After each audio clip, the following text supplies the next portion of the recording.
You guys just heard firsthand from a guy who just hit six figures in betting how frustrating it was to have 6x'd his bankroll. It was terrible. Yeah.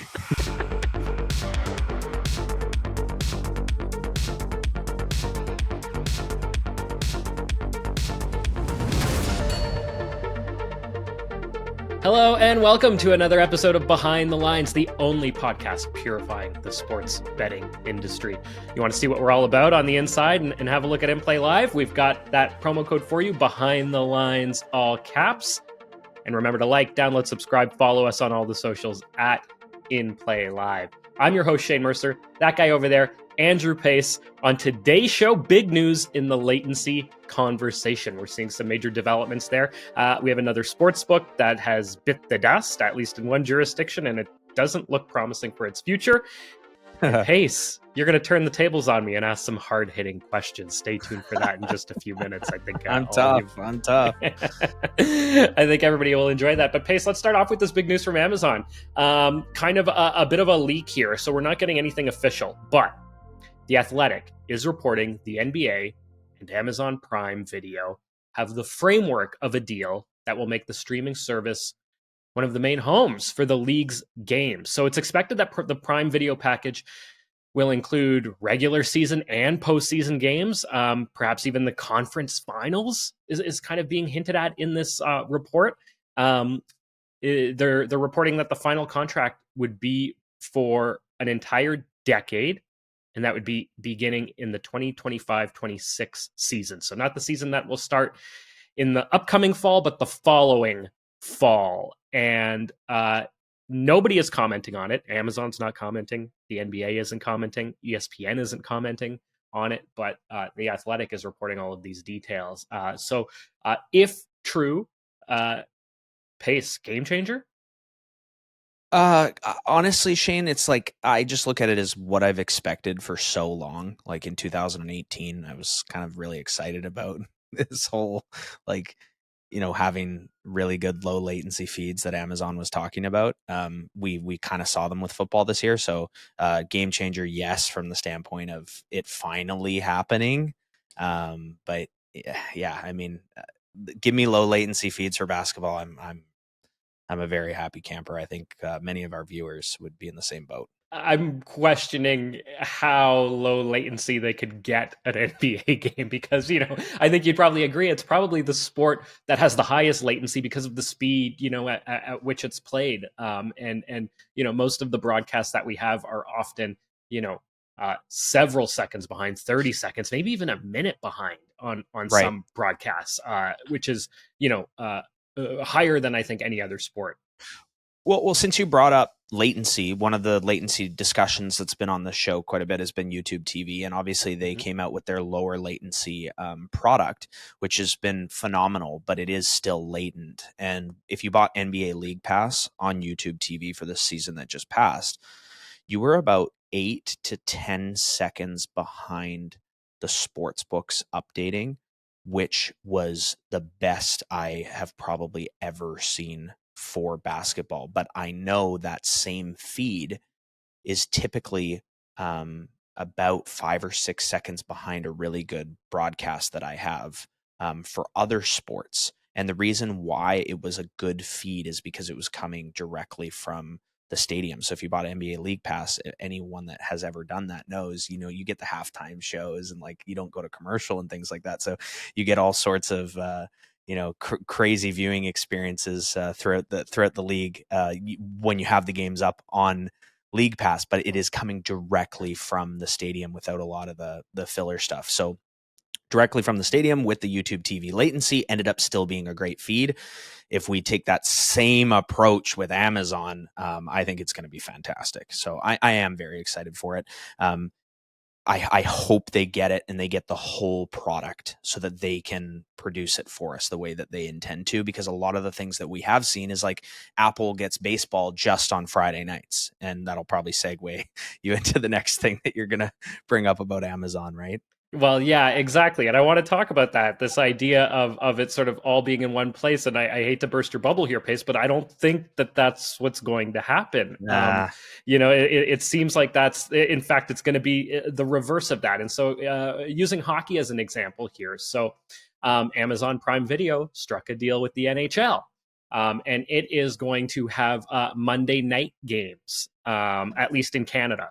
And I'm not sure if it'll be in the US as well. But this is a 2-year deal with not a lot of the details disclosed. But Amazon is saying that it's reached a deal with the NHL and Rogers Communications, which is the current rights holder here in Canada. And it'll have Amazon Prime Monday Night Hockey, and it'll stream all regular season. And this would be for the upcoming season. So that would be this fall, the 2024-25 season, and the 2025-26 NHL season. So this is a 2-year deal.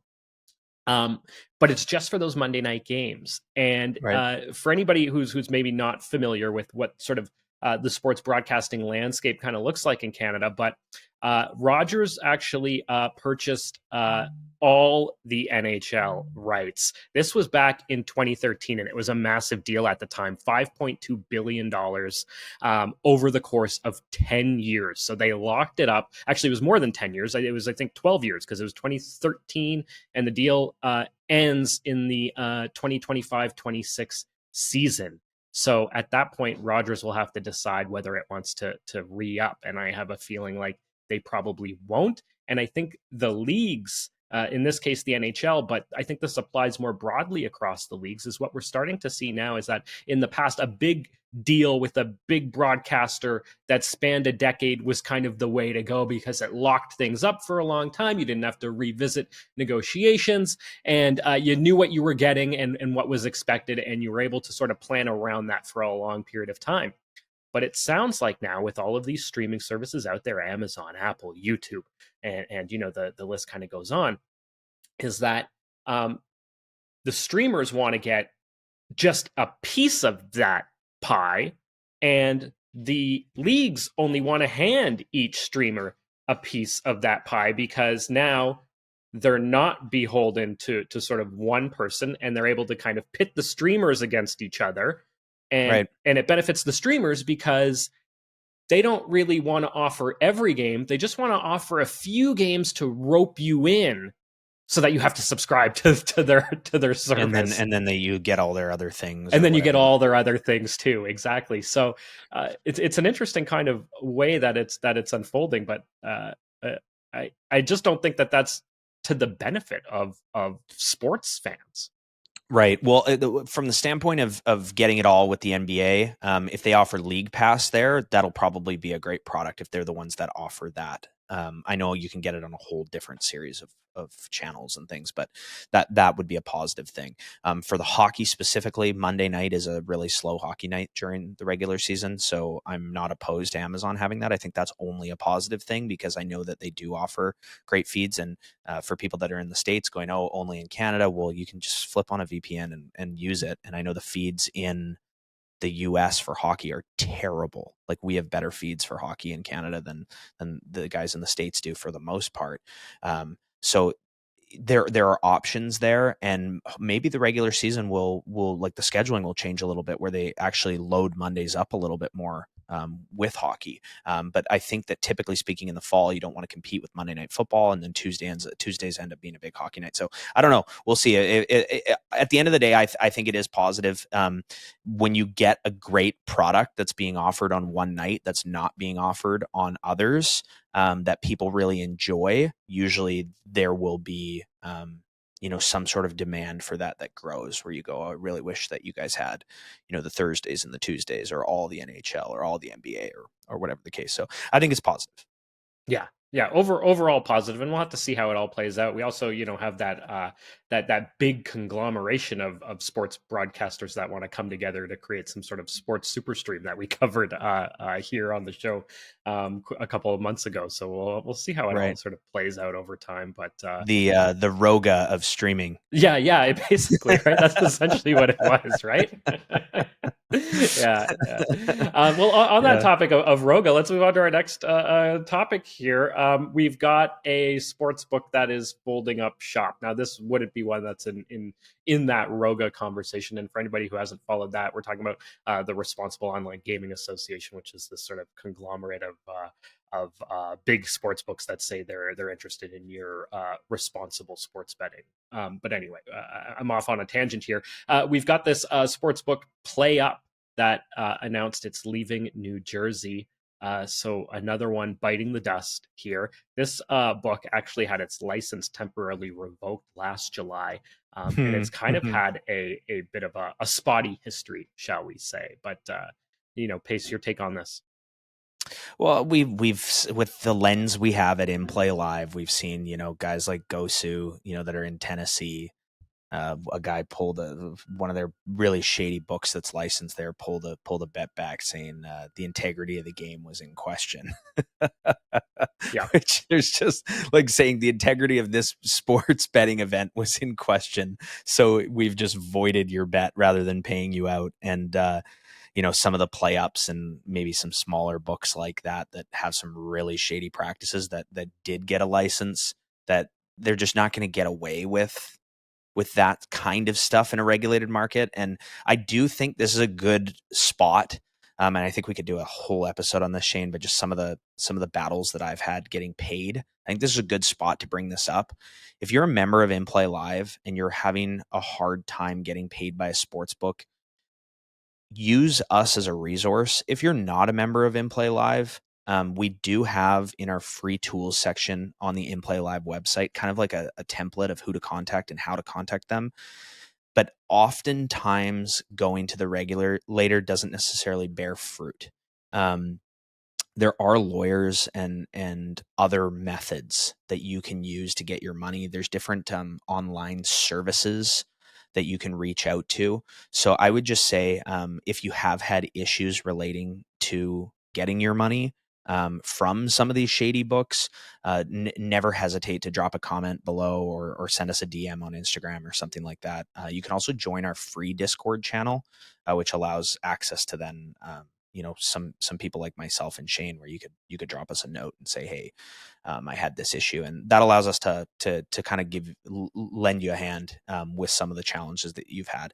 Now with that, again, we're in this kind of same territory where this play up is much smaller than WinBet or FoxBet, right? Yeah. And they have done some shady stuff, license revoked, all that kind of stuff. Am I surprised? No, but is that a place for people in New Jersey to have made some money off of? That's now a door that's been closed, and kind of the industry heading towards this Roga, sort of sharing information and these guys leaving and all the other ones coming together. Yeah. This is a product of people trying to get in on the betting gold rush and now seeing the challenges of actually being able to operate, where again, you're against, why would someone not play at FanDuel, MGM, DraftKings, or 365? The answer would be, well, because they need to get their action somewhere. So you get a lot of the winning players that go over to a place like Play Up, and it makes it pretty hard to survive. Yeah, and we really dove into that conversation when we had the guys from Power Play on the show, sort of making that point to them, like, hey guys, most of the people in Ontario that are going to end up at your sportsbook are guys like us. It's going to be hard for you to get the people who are playing on 365 to join you, and they kind of acknowledge that as a challenge. So that is always going to be one of the big challenges for these smaller books, which makes you think, hey, maybe your model, your soft book model, isn't the way to go, even though it's worked. Maybe in other places around the world, the world's changing. It's changing very quickly, very fast. Right. Yeah, for sure. All right. Well, Pace, you had some questions for me? Well, we have some exciting news on Behind the Lines here this week. And usually Shane's asking me questions, but we're going to kind of flip things around a little bit here today. So I guess we'll just start by giving you a huge congrats. And why don't you tell us what milestone you recently accomplished? So I recently passed the $100,000 in profit mark. This would have been about 5 weeks ago from this recording. A very sort of exciting time, a very busy time of the In Play Live and sports betting season. And yeah, it was really exciting. And I was sharing this sort of off the record with you on a regular basis, but it was great to kind of pass it. And I'll just give you guys a bit of an update. So I joined In Play Live in July 2022 with a starting bankroll of $1,200. And I have now currently sitting at $107,833.95 in profits made since joining In Play Live. So very, very proud of that. And just couldn't be more thankful and grateful to you, Pace, and Raj, and Sabrina, and the entire team at In Play Live for one, bringing me in, but also allowing me to kind of be part of the company's journey and understanding it, and because that's been such a big part of my success over the past year and a half, almost 2 years. Yeah, so I think number one, I just want to say two things. Bang, let's fucking go, man! Like, and then number two, like, huge congrats. I mean, there's the monetary element of succeeding in the community that you really can't ignore, but obviously there's so much more to the monetary. When it comes to all of this, there's a lot that went into that success. That I like to say that money is a result, but it's not the purpose, right? So a lot of people enter a venture. Like, a really good example of that would be like putting money into stocks.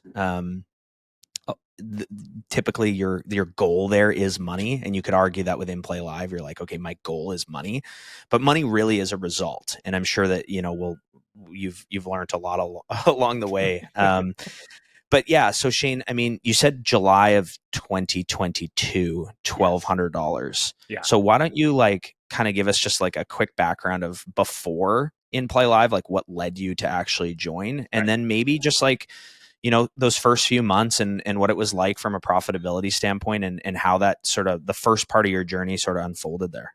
Yeah. So, first actually came across the ads on Facebook, the In Play Live ads that I'm sure everybody's familiar with, and Pace, probably some of your earliest ads. But coming across them in towards the end of the summer 2021, the beginning of the football season, actually 2021. Oh, sorry. So a year previously. A year previous. Yeah. I sat on In Play Live for Jesus. a year. Yeah, before I actually joined. Smokes. Yeah, man. Okay. I sat on it, and I actually emailed you at the time too, and I was like, "Hey, is this for real?" Or I said something like that, like, are you, but you actually responded to me. Or no, I think here's what I asked. I was looking for an exit from my job at the time, and I think I asked you, Pace. I sent you an email, and I said, "Hey, can you really quit your job? Betting on sports, something like that." And you actually, you responded really quickly. Which right off the bat, to me, lended some credibility here, because it wasn't like a Instagram message or Facebook message. This was an email, and you responded pretty quickly, and you said, "Stack a bunch of cash, then quit your job." And I was like, right. "Oh, that's a real legit response, and a responsible response." And I thought, okay. And then I looked more into it, and I realized how much time it was going to take up, and I didn't have that time. Wow. At that okay. moment. I looked at it and I thought to myself, wow, this sounds like a lot. This is a big investment in terms of a time commitment, and I don't have it. And so fast forward then to July 2022. So I ended up leaving that job that I was at and looking to get out of. I got into another job, and that job didn't work out. I got laid off from that job right at the end of June 2022. And at that moment, I said to myself, okay, I'm going to take the summer off. I was in a very fortunate position to be able to do that and sort of say that with my family, and talk to my wife about it. And we decided, okay, we'll take July and August off, and then I'll hit the ground running looking for a job after that. And I thought to myself, though, very shortly, like maybe only a day or two after getting laid off, I'm like, well, I'm going to have a ton of time. I should probably go revisit this In Play Live thing, and let me take a look at that. I have the time now. Can I stop you there, Yeah. Shane? It's really interesting if you just look at perspective and how people's mindsets worked and how they shift over time. But you reference big investment, and we just entered this where like finances is what 100,000 in success, like it's all monetary, right? But your investment you were referencing wasn't money. Your investment that you're referencing is time, right? Time. And that's such a great way to look at it. Ugh. Right? You took this approach of like, geez, okay, I did some research on what it is that I want to go do. There is this huge investment that isn't the financial side of it. It's you have a family, you have a job. It's your 9 to 5. It's your time. It's your 24 hours within a day. And that was the investment that you made, because you just said you started with $1,200. You didn't start with 120,000 and turn it into 220,000, right? No. So I just wanted to point that out. That's really cool that was the way that you approached it. Yeah, and that was, that was the barrier. And then once that barrier was kind of removed, and I thought, oh, I've got time. I jumped right in. Right. And I think that was a big part of it too, is I didn't sort of, just put my toe in and look around or anything. I said, no, like I'm in this. Let's jump in, have a look. I started, I started off in the regular members, but I very quickly joined pro. And that was after connecting with one of the group's current coaches. And I don't think he was a coach at the time, but he certainly helped coach me at the time. But a big shout out to Mark Pendleton, who What a also, guy. he really lended a lot of credibility to In Play Live at that time. He set aside time to chat with me over the phone and, let me pick his brain for an hour over the phone, like randomly. Wow. And here's a guy Wow. too, I didn't know where he was from, but got to know him. And it turns out, he's living, not too far from where I grew up. And, there was also that sort of connection of like, oh, this is somebody from, from where I'm from, who's had all of this success and is making himself available to me to just chat, and it sort of spoke about the power of the community that you built to your pace. And that was one of the things that I think really kind of reeled me into In Play Live after I had, signed up. After I had already signed up, it's what really sort of kept me in for those next few months after that first month is that sense of community and what you built in terms of that. I found very impressive. And I thought that there was something it's here. Guys like you, Shane. It's guys like you that make it impressive, right? Because if you're a guy that's doing research to join, you find out it's legitimate, you know that the investment isn't necessarily the financial, which of course the financial is a part of it. It's the time. And then someone that's like-minded like yourself reached out to you to help you.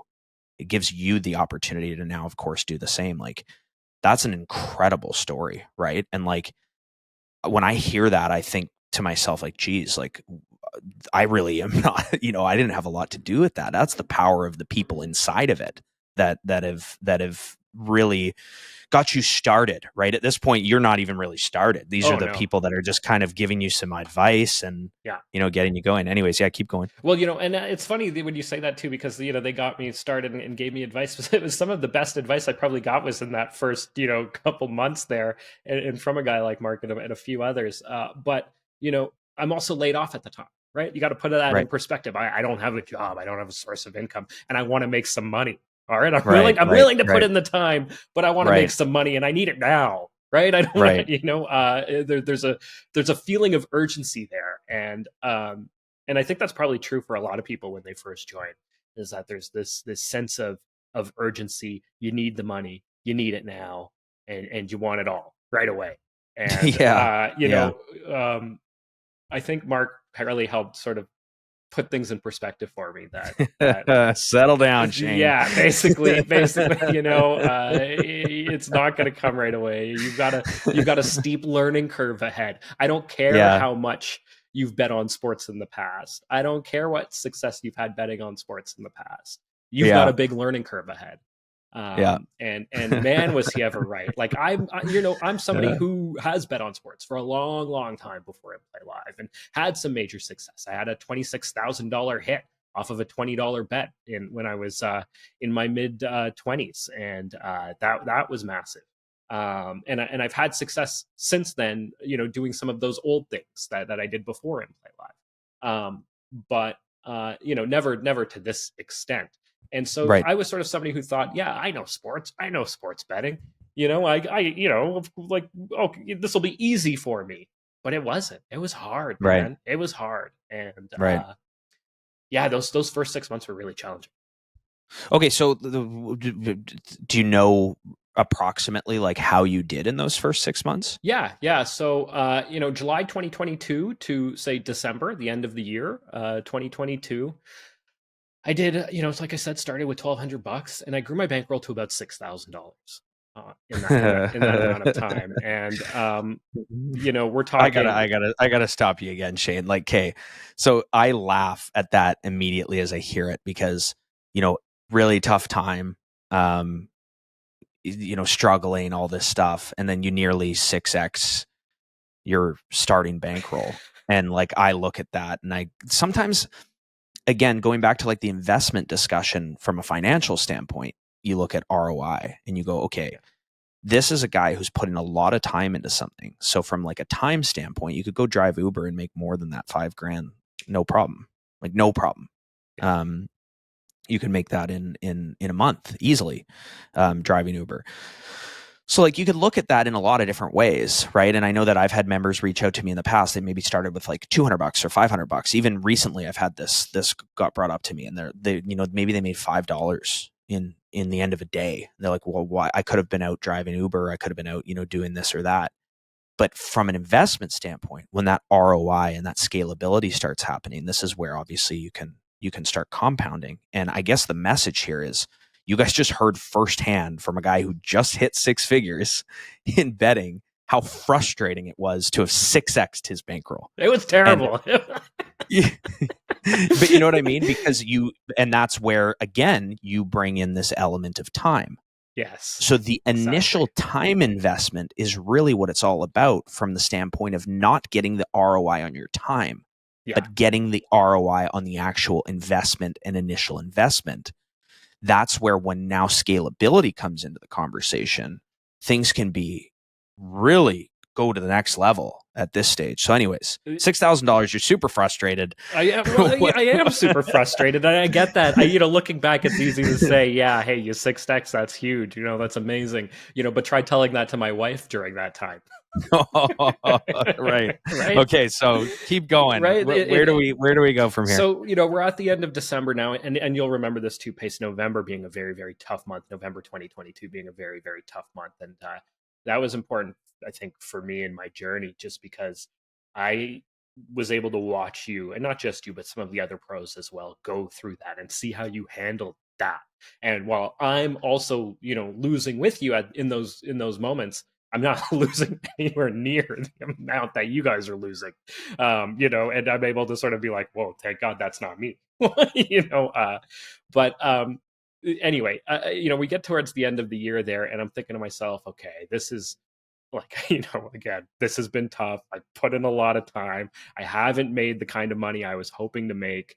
But there's something here because, hey, I have made money betting on sports, which is something most people don't do, especially when they're doing it at the frequency that we do it. We're talking daily, right? Or near daily. Yeah, the probability of you losing goes up the more that you wager. Exactly. The more In yeah. something that has negative expected value. Yeah. Exactly, right? And so it's becoming very clear that, well, you have made money, you haven't lost money, and you're obviously learning. And that was the other thing too. I had a ton of bad habits too when I first joined, thinking that I know more, right? And thinking that, oh, I know what I'm doing here, right? Again, it takes a long time to break that down, right? Yeah. To kind of get rid of these bad habits. And I'm still working on it. I still have a few bad habits, but not nearly as many as I did then. But anyway, so I started thinking to myself, well, what am I going to do here? I need to be better. I need to do something more. And how am I going to do that? And Randy came out at the time. Randy, who we've had on the show, Randy Stewart, for all of you who are like, who's Randy? We've had Randy on the show in the past. Great guy, one of the pros at In Play Live. And big shout out to Randy for his middling course. Randy is an all-star middler. And if you don't know what middling is, join In Play Live. We'll teach you all about it. You can watch Randy's course. But he came out with his course around that time. And I thought to myself, wow, I'm going to dig into middling this way in January. That's sort of where my head was at the end of the year there. And January came around and I was doing a little bit of that. But then I started to see value somewhere else. And that was in women's college basketball. And that ended up taking more of my attention away from middling, and I didn't end up doing a lot of middling, and I started focusing in on this one particular sport and one particular strategy that is part of the In Play Live masterclass as well. And it's the kind of thing that some of the pros were calling, and it sort of tipped me off to it. But once I looked at it, and I looked at it a bit more closely, I thought to myself, wow, I can do this on my own. I don't need, Right. I can do this on my own. I know I can do it. And I just started doing it regularly. And, that doesn't mean that I wasn't participating in the streams. It doesn't mean that I wasn't following along to the conversations in the Discord and everything else. I was still totally engrossed in all of that. But I was doing this thing over here too, and focusing on that sort of while leveraging the streams, and letting you guys look at hockey and look at football and all of that, and sort of able to kind of layer those things in while I was sort of doing this main thing over here. And that really took off for me. And oh man, out of that amount I told you, there are 108,000 or $107,000 dollars. I think about 40 to 50 of grand of that was made in that early 2023 year. It was between January and say the end of March. Wow. Yeah. Say even mid-January, because when I was first starting off with it too, I started small, right? I still had a smaller bankroll, and I was being very conservative with it. For sure. As I saw the success just roll, I just kept ramping it up. And Right. So during that run of about, call it 8 weeks or 10 weeks, something like that. Yeah, I did about $40,000 to $50,000 during that run. Wow. And then that was when I was able to be like, hey, Zoe, that's my wife, check it out. This is paying off. So there's something interesting in this discussion, and I think it's a really powerful lesson for a lot of people that are listening, obviously. Success takes time. It takes learning. It takes discipline. You showed during that time frame, so the first 1,000 to 6,000, that you could succeed, that you could handle a losing run. You went through a significant one. You went through it with us. Then a couple months after that, you took an approach where you said, okay, I have this new angle that I'm going to be looking at. And one of them you dove into that you didn't necessarily love, that we know in the community other people live for. Yeah. Right. And it just didn't happen to be something that that just fell into your lap and your system and what it is that you're doing. But something else did. Yeah. And what's incredible about it is that whether it's the 1,000 to 6,000 or now this 6,000 to 50,000 in a shorter time frame, it's that transition of learning and growing, not risking significant money that would have negatively impacted your family and your finances. Like, again, starting with $1,000, obviously risking time, but that was what you were willing to do to put in. But then taking ownership, where you transitioned from being a follower to being someone who was utilizing the things that we're maybe teaching and finding which ones are best fitted for you in your journey, and really owning that and taking that to the next level. So for anyone listening, I think the lesson there is so powerful, right? This learning curve and this frustration at 1,000 to 6,000 is that time commitment. And I'm sure, Shane, to this day, you're still learning, because I know I like never stop. Absolutely. So that never stops. No. But that's like this inherent like good habit that you've built, where you go, okay, in this following stage, yes, I'm doing well, and yes, I'm making money, and the time commitment's not worth it right now if you think through a narrow lens, where you go, this is not worth it. But what is it worth long term to me now to have gone through all of that and developed those skills? And then, like I said, taking that ownership where you're going, okay, I'm using these guys for these things right now. Let them be experts at those. Let them be the people that are worried about those things that I will follow them on when, where, how, and why the time permits for me to do so. Yeah. But I am becoming an expert and an owner in this particular field that I'm now going to use to propel my bankroll. And now, in theory, people could come to you where you could be the Mark Pendleton of that moment and go, hey, yeah, this is what I did, and these are the expectations that, you know, you should have, and this, that, and the other. And, you know, that might mean for a lot of people, the best advice is to only listen to and follow us for a certain period of time, so that you can kind of take your training wheels off and do some of the things on your own. Yeah, that's a great way to put it. That, you know, if you, and you know, pace of it. I think for anybody out there that's listening, I think if you're early on, if you can just shed that ego really quickly and just boot it and just say, you know what, I might be bet. I might know a lot about football, and I've been betting on football my whole life. You know, but you know, if you can just sort of let that go and just say to yourself, you know what, maybe I'm not as good at this as I think I am. I'm just going to follow pace. Just, I'm only going to follow Pace's calls, or Pace and Kenny's calls, or, you know, a couple of pros that maybe you've tracked for a couple of weeks, Right. something along those lines. And you just say, I'm just going to do that. I think you will very quickly, one, learn a lot more about this sport that you think you're an expert in, and realize that you're not. And you'll limit a lot of your downside variance, by limiting the number of people that you choose to tail. I think that that's an important thing when people first come in, because I remember when I, you know, in that first 6 months, especially early on, uh, uh, you know, I joined in July, so there wasn't a lot of sports going on. It was just baseball mainly.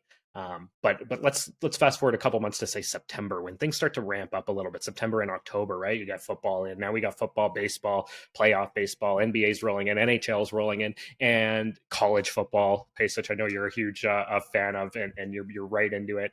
And I was just trying to tail everything all the time, right? If I had the time to be at the desk and bet on sports, I was there, and I was tailing every call. I was tailing every pregame call being made. And big shout out to Schroeder and to Viceroy Tim, a couple of guys, Viceroy calling our UFC stuff. Awesome. Schroeder's awesome with the pregame calls. And they've got great track records, you know, but when you start trying to tail everybody all the time, you really open yourself up to downside variance everywhere. And that was something I Right. had to sort of learn how to manage myself.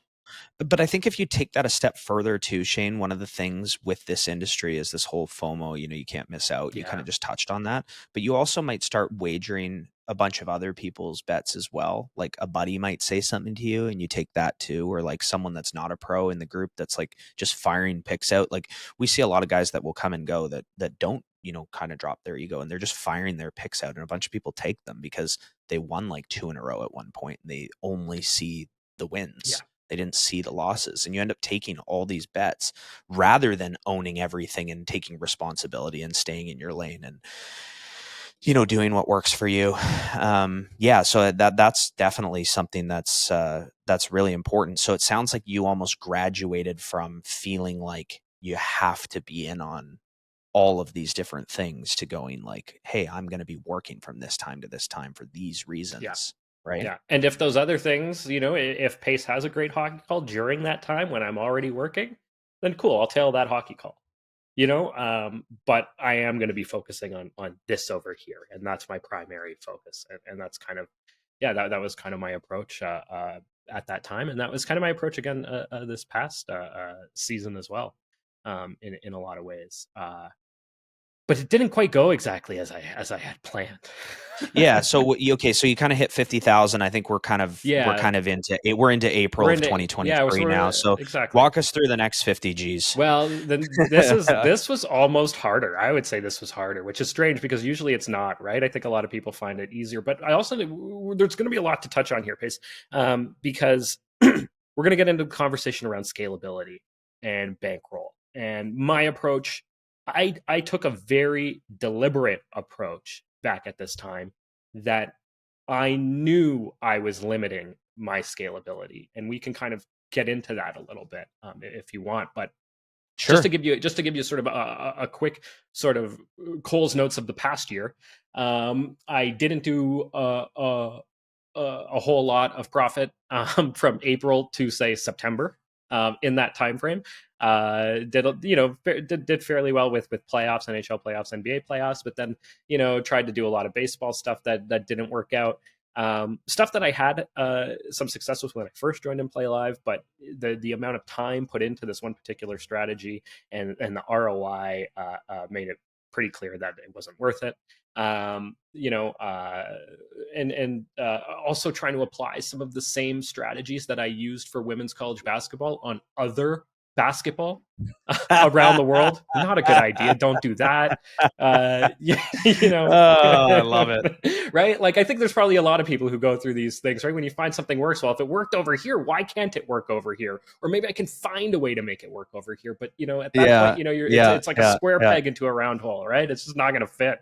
And I love hearing these stories of people that they go like this is again, this journey of following, then graduating, then taking ownership, and then where the ownership takes you that like is like a whack-a-mole banging you back, going like, where there are lessons that I've learned myself, but I could tell you about those lessons and you would learn something from me, but you don't learn them until you lived them. You gotta, right? Exactly. And if you can learn from other people's mistakes and really, take the lesson to heart, then good on you. Kudos to you. It's very easy to say that you can do that. It's a whole other thing to actually do it. And, right. I'm the kind of person, I just have to learn the hard way for the lesson to actually stick. And it can be frustrating at times. So anyway, that's kind of how the summer went. But also we have to mix into this pace. We launched this podcast as well during some of that period.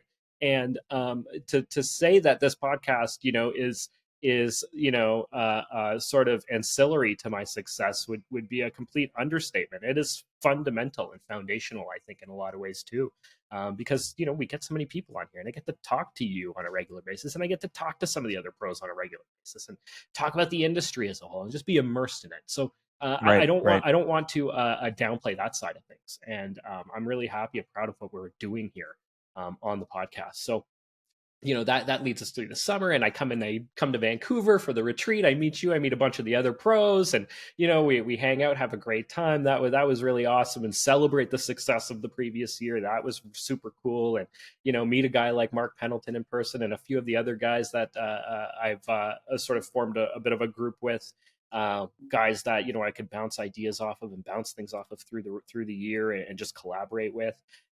Great to just meet people in person at that event, and you leave that feeling renewed and refreshed and ready to sort of take on a new sports year beginning in September. And, totally. That was pretty awesome. And and so I had the other thing too is now I've got a year under my belt at In Play Live, and I've got a vision. I've got a clear vision of what my sports year looks like now, right? Whereas before I was sort of finding my way through it and kind of bouncing around. Now I've got a plan. But things don't always go according to plan, do they?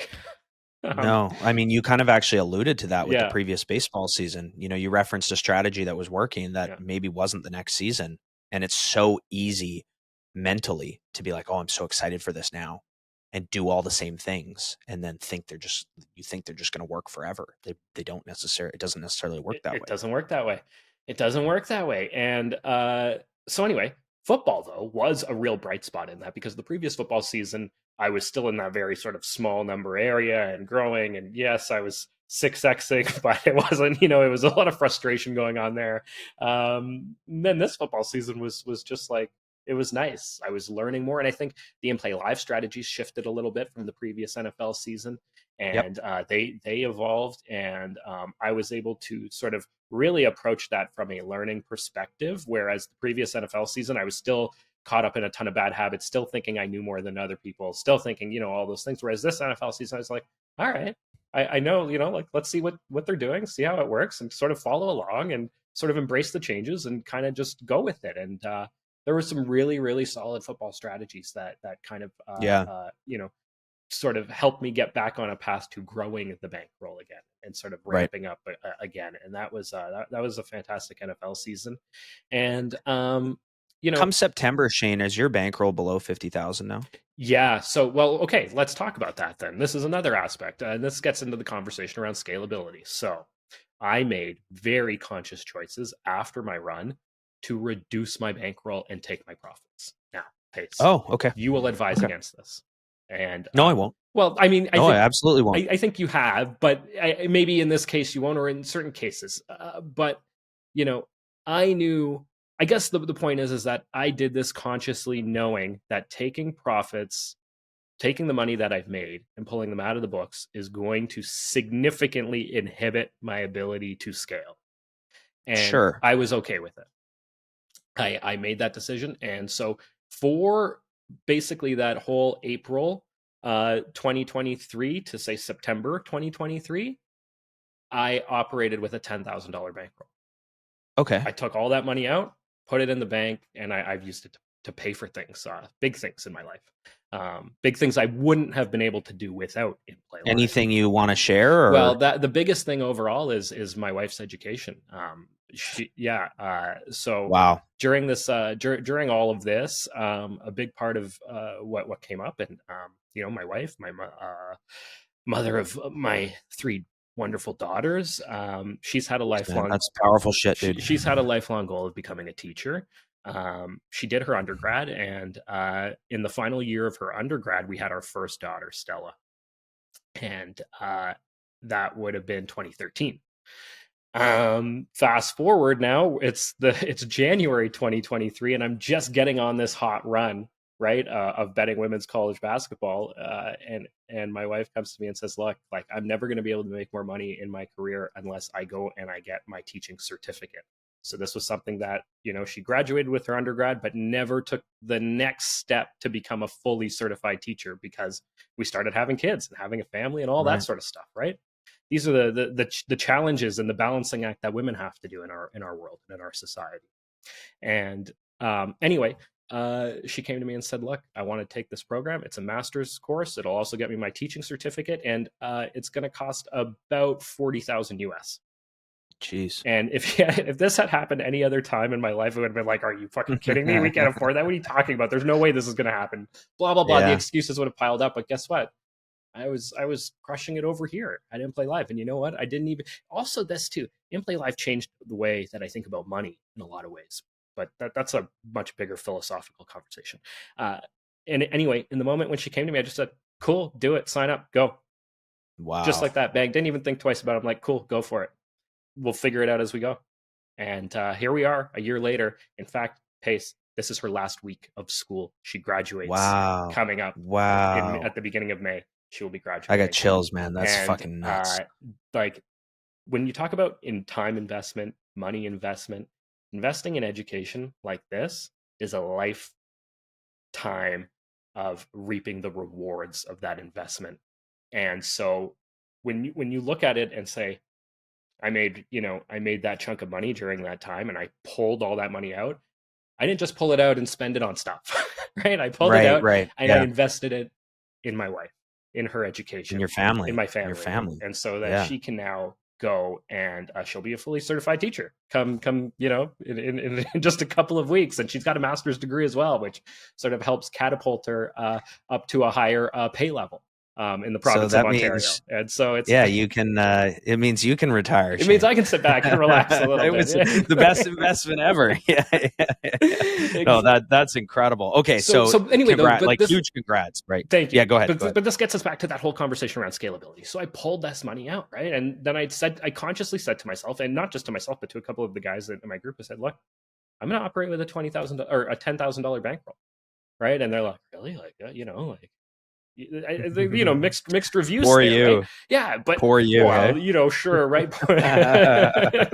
But people like to the guys who guys like you, other guys who have even hit the 100,000 club or beyond that. Even if you're in the 50,000 range, you might be thinking to yourself, "Holy shit, you're going to go back to a $10,000 bankroll." It's not easy. It's not easy. Right? You go from betting $500 a spin to $100 a spin. It's kind of it can take the excitement out a little bit, right? But at the same time, if you know that what you're doing is making a responsible decision, then you kind of live with it, right? You're cool with it. And when you're losing, like I was during that time, trying to fit a square peg in a round hole, you actually really appreciate that you're not losing more, right? And trying to do some things with baseball that weren't panning out. So, you kind of appreciate. So that gets back to where's my bankroll at come the beginning of the 2023 NFL season. Well, it's only down in the $10,000 range. I'm operating with a $10,000 bankroll. But as things went on, and as the season went on, I upgraded, and we had some success, and I was able to grow that bankroll again, and I started operating with a $20,000 bankroll. And as time went on, I got back into what I was doing the previous year, and that didn't. It started off really well, but the season didn't go the way I thought it would. When it came to college basketball, both men's and women's, because we did really well on both the previous year. And this year was this past college basketball season just wasn't the same. It wasn't a losing season by any stretch of the imagination, but it was harder. It was a harder season in a lot of ways, both on the men's side and the women's side. I would say, the men's side was extremely difficult, and I basically put that to the side. But on the women's side of things, I thought the books would stay the same. And what a mistake I made. What a funny joke, Shane. Right? I thought the books would stay the same, especially on something that's kind of like considered a small market. The other side of this too is, I'm not operating with a huge bankroll. I'm operating with a $20,000 bankroll to start the season. And so getting money in isn't really a big concern of mine, right? Even though this is a smaller market and guys like you, Pace, have a hard time getting money in on certain things in this area. That wasn't a big issue for me, really. And it started off well, but then I quickly realized, wait, these books aren't going to offer all these games like they used to. Oh, wait, and this book over here is only offering 25% of the games they used to.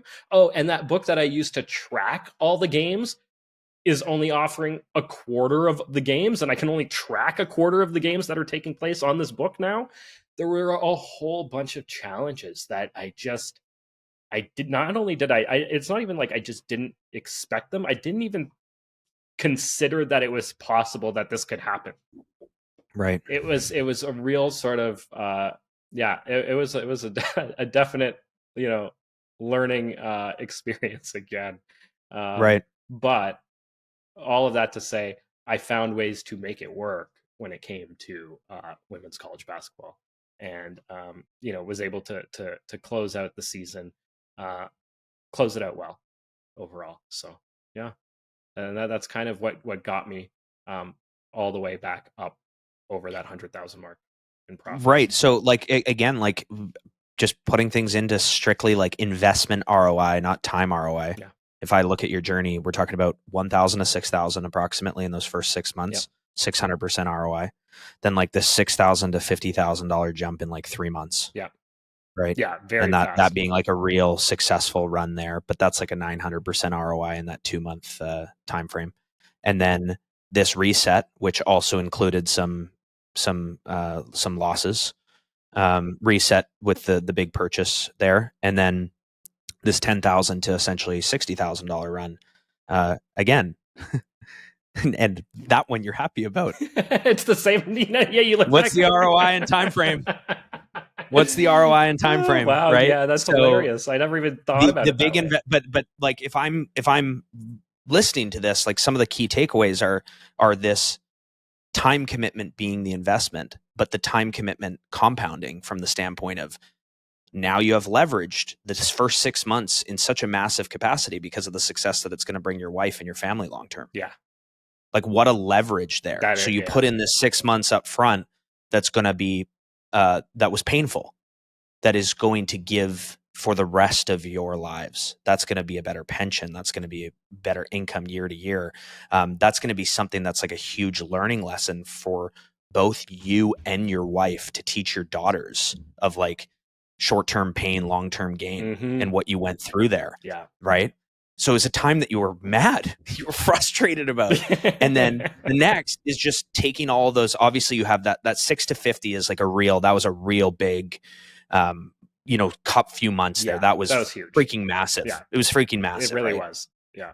So that might be a little bit of an outlier in the whole thing. But then again, you just repeated the process of this sort of 6X in about 6 months time frame again. that you're thrilled with. Yeah, very, right? very happy Because with. now you have some of that scalability, and also too, you're like, hey, you might think poorly of this that I pulled out the money. Well, what you did with that money is absolutely phenomenal. I don't think poorly of that at all. But actually, I'm going to kind of take that a step further, because what you did there in realizing profits and investing them, because what you did was invested them, is really powerful. And there's a lot of different ways to do that, right? Like that could be buying stocks, that could be buying, some other form of investment of any kind that could exist, real estate, whatever the case may be, where now you've realized some of those gains, and yes, your bankroll got smaller, but now you have passive investments working on your behalf. And in this case, it's kind of funny to refer to your wife as a passive investment, but that's precisely what it is, right? It's precisely what it is. So you have these passive investments that are working for you behind the scenes. Now you're talking about this $10,000 to $20,000 bankroll. Well, you say that as if it's small, when most viewers that hear this, or the average human being in North America, is going to be like, I'd kill someone for $10,000. I could pay my debts, and I could do this, and I could do that, right? You find your sweet spot. And I think, Shane, you know this, like it wasn't that long ago. It was, I think, 6 or 8 weeks ago that I announced to the whole group I reset my bankroll to $20,000. Like I've hit the 6-figure club off of that in 6 weeks, 8 weeks. Right? Yeah. I've literally hit the 6-figure club off of that initial amount, but I have money behind, and my fearlessness with that 20,000 is going to be a little bit exaggerated compared to maybe what we preach. But with sportsbooks limiting players and scalability, it isn't infinite. It isn't like, oh, I'm just going to go buy Berkshire Hathaway for $1 billion right now. We can't do that, right? No. There is a top end of how much money you can get in on everything from minor markets in a sport that no one follows, to the NFL main markets, to the NFL minor markets. Like those numbers vary, and they vary at different sports books, and it can be easy on some sports to get $5,000 to $10,000 bets in, and for other sports, it's actually impossible. Like I'm not going to be like, oh, you can do it, but this is how you do it. It's going to be impossible in some cases. So you hit this sweet spot of where like resetting to a certain size is actually becomes your comfort zone. So like in your case, this $10,000 reset and $100 bet, I would have advised against that. I would have said reset to the $10,000, but I want to see you placing $250 wagers. I don't want to see you placing $100 wagers, right? But that might not be your comfort zone. But that's what I would say I would have done. Personally, if I reset to 10,000, I'd probably be betting about 500 to 1,000 per wager, like pretty comfortably. But again, that isn't someone resetting with, if you don't have the money behind, then I would say 250 would be the max, right? But regardless of what that level is, you find your sweet spot where now you're sitting in a spot, you pass the 6-figure club, $107,000 total. You don't have that 107,000 just sitting there. It's not there. It's long gone. A bunch of it's gone. You've used it for different things, right? Yeah. So you have to find that sweet spot, right? And maybe the sweet spot for you is around that $20,000 to $30,000 range, where you do go, hey, I'm placing wagers into $300 to $600 range, and that's kind of where I really feel comfortable. And maybe in a year's time, you might look at it and go, that 300 to 600 just isn't moving the needle. I've made more profit, and now I'm really comfortable in this sort of $1,000 range. And the nice thing about all those numbers is you're really not in a position where there's going to be times, but you're really not in a position where you're like, okay, it's really hard to get this $1,000 down. I think you'll find that using multiple sports books, you can still easily place, $1,000 wagers. Once you get above that, that's where, again, you don't have the choice of scaling a ton. You have to have this sort of content level of where you're at with those numbers. Now, there's something that if you were listening to this and you went through this whole journey, you said you started with $1,000, you didn't have a job. I do the math and I'm like, so you made $100,000 in a year and a half? Like, it's not great money, Shane. No, it's really not. And I did get a job along the way. I did get a day job along the way. I got a day job pretty early on in that sort of journey. So, in July 2022, join and play live. I got the day job in a full-time capacity mid-October 2022. And so that really, the day job too helped in a lot of ways, because one, breathe, relax, can use the day job, pay all the bills, pay all the things, keep the family going, all of that. But it was on my terms, and this was another aspect too of when I was looking for a job. I'm sort of at a point in my career where I was like, I'm I'm gonna be a stickler for things, and I know what I can do out there, and in my career, and just a level of confidence, I guess. And I guess this just comes with time and age and experience, but I was able to sort of find a job that worked really well for me, for my life, for my family's life, and for my ability to do this. Right. And they were totally cool with it all. In fact, I even mentioned, because at Pace by this time too, I had done a little bit of work with you, not sports betting related, but a little bit of work with you and the team at In Play Live in terms of media coverage and that kind of thing. So when it came time to take on this day job, it was actually brought up. I said to them, I'm like, I do this other thing, with this company over here on the side. Yeah. Are you cool with it? And they said, yep, totally cool Yeah. with it. I was like, sweet. Yeah, nothing like bringing up in an interview that you're a full-time gambler. Yeah, well,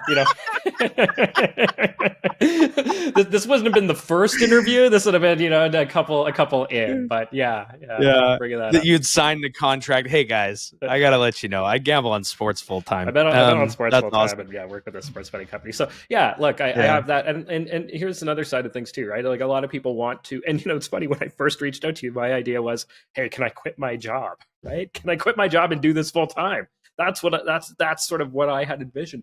Hey, so I'm at a place now where it's like, no offense to you or any of the pros at In Play Live or anybody else who does this for a living. Kudos to you. Absolutely, you've made it work. I don't know that it's something that I would want to do as a full-time job and make my living off of it. I have a career as a journalist, and in a lot of ways, that's kind of who I am. It's a big part of my identity.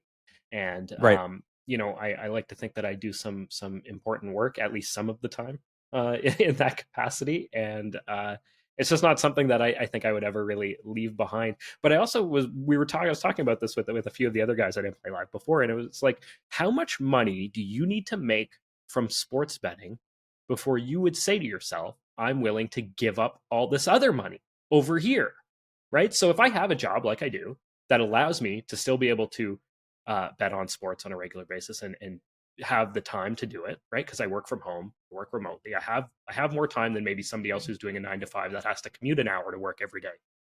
But how much money would you need to make, right?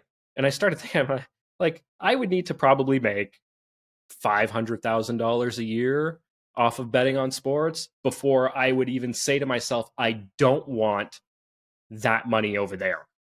Right? Like at what point do you, how much money do you have to make before you start rejecting money? Right? Like that's right. That's how I look at it.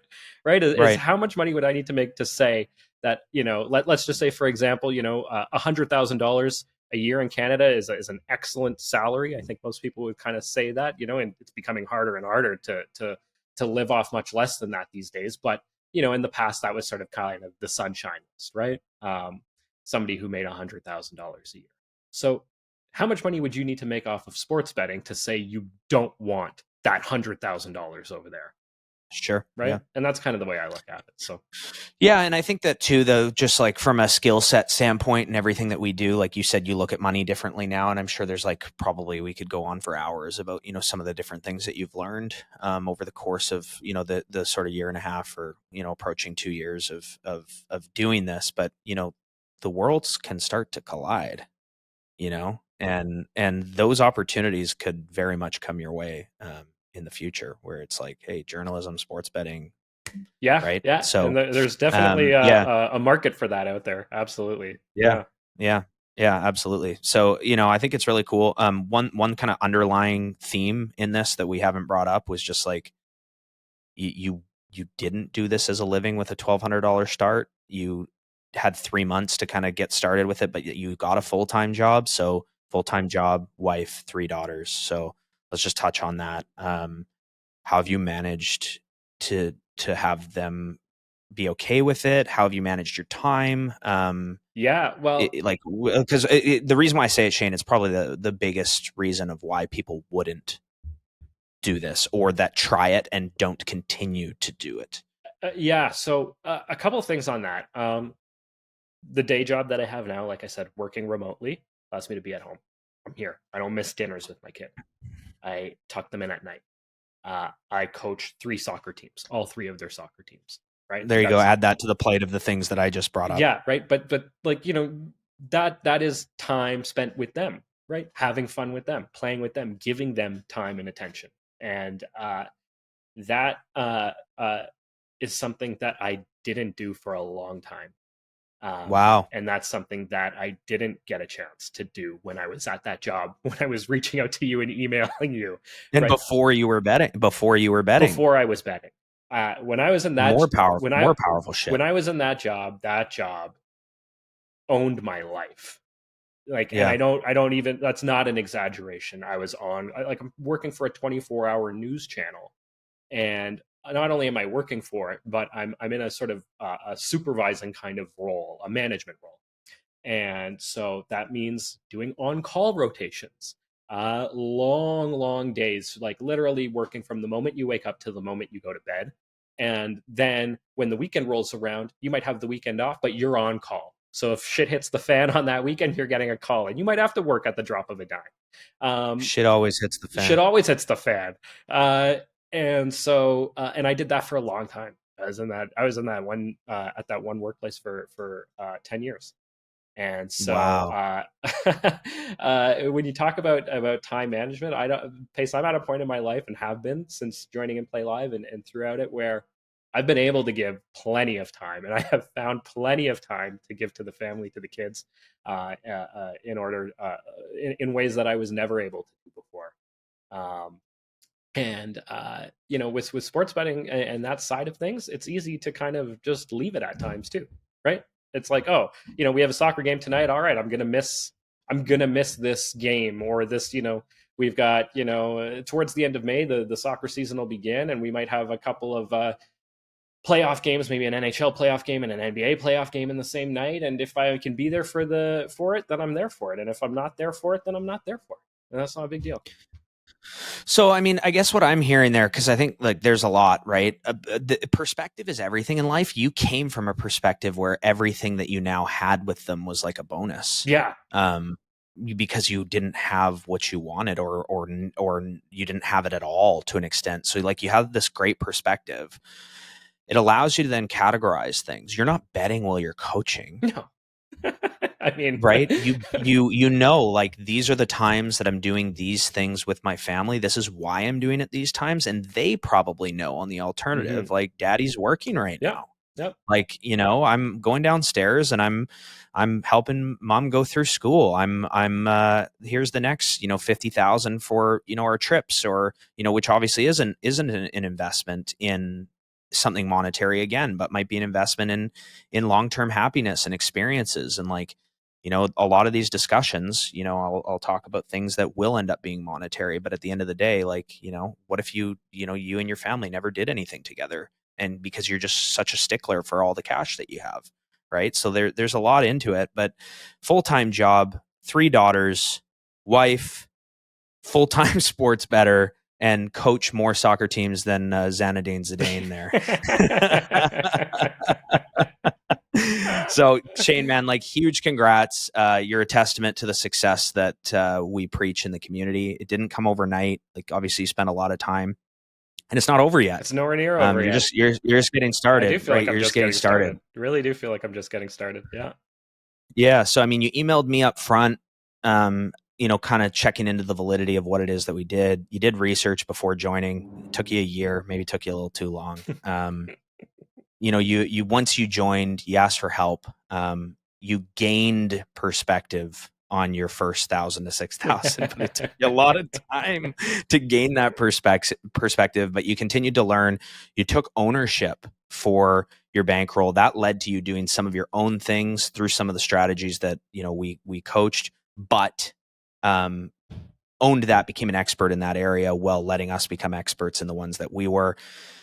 You stayed with your finger on the pulse. We didn't talk about this, but you tracked all your wagers, and you could track things to the extent where you'd go, okay, Pace is really excelling in this area. he's now the expert in this. I'm going to follow him in this category every single time he speaks about it. That allows me to shift focus from this to this for this brief moment and then go back to what it is that I'm an expert at. And that isn't just me. Of course, you did that for the other pros as well. And then a big part of it here is you reached out to Mark Pendleton. So huge kudos to him, but the message there is you reached out for help, and it really engulfed yourself in the community and became a face of the community, obviously through the podcast and things like that. But it was because you reached out. I'm never going to invite you onto a podcast if I didn't know you were a journalist in the first place. So you reached out to prominent people to get help and to, immerse yourself in things. And, all of that has led to where you are now. So just huge congrats, man. You are the reason this community exists. Like, it's the people like you. It's the people like you that we built this for. So if you guys think you're the kind of person, that can put in the time, energy, and effort like Shane, we got the promo code there, Behind the Lines. And Shane, I'll say it this week. Until next time, keep beating those books. Thanks, buddy. Thanks for tuning in to another episode of Behind the Lines. Remember to like, download, and subscribe. We are on YouTube, Apple, Spotify, and everywhere you get your podcasts. Have a betting story or want to be featured on our podcast? Drop a note in the comments below. And if you want to join In Play Live, use promo code Behind the Lines.